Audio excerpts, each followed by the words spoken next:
Major oil and gas drilling project called the Willow Project in the northeast corner of Alaska could be one step closer to approval by the Biden administration, despite fierce opposition from environmental groups. The Interior Department today announcing completion of the final impact review for the Willow Project, which is located in Alaska's National Petroleum Reserve. The administration now has 30 days to make a final decision.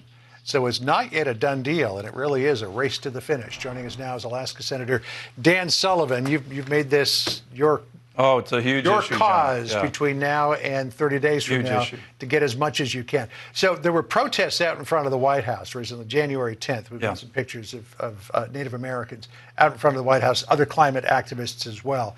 The White House getting an awful lot of pressure from these folks to scrub the project altogether. The Bureau of Land Management scaling down the proposal. Originally, it was supposed to be 5 drilling pads. They're saying, okay, we could live with 3.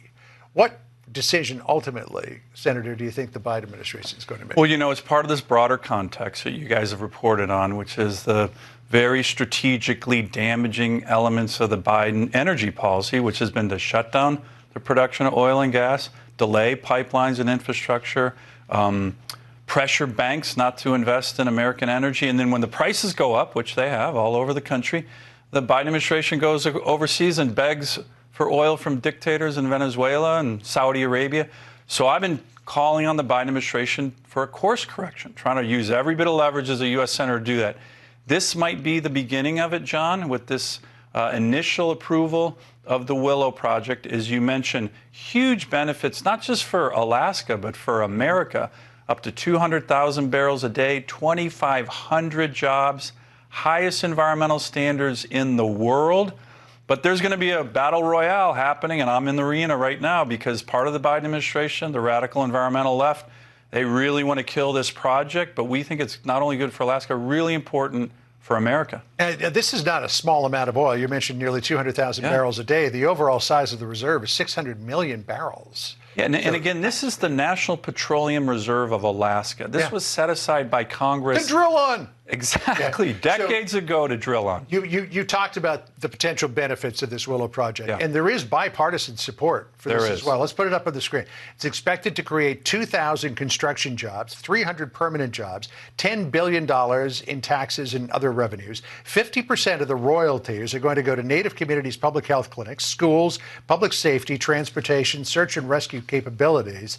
You say that this is a really good thing for Alaska and America. Absolutely. It's got broad-based support in Alaska. All the Alaska Native groups, for the reasons you just mentioned, all of our unions. But the issue that often gets overlooked, it's really good for the environment. Why? This is the lowest greenhouse gas emission project of this size of any project in the world. And think about the alternative. The Biden administration is literally going to Venezuela asking for more oil. They've lifted sanctions on the Venezuelan. Very dirty oil. Very dirty oil, 18 times more polluting than any project. So this is actually really good for our environment. If we know that we're going to need oil and gas, which we need for decades to come, we should get it from America, from American workers. It'll enhance our national security.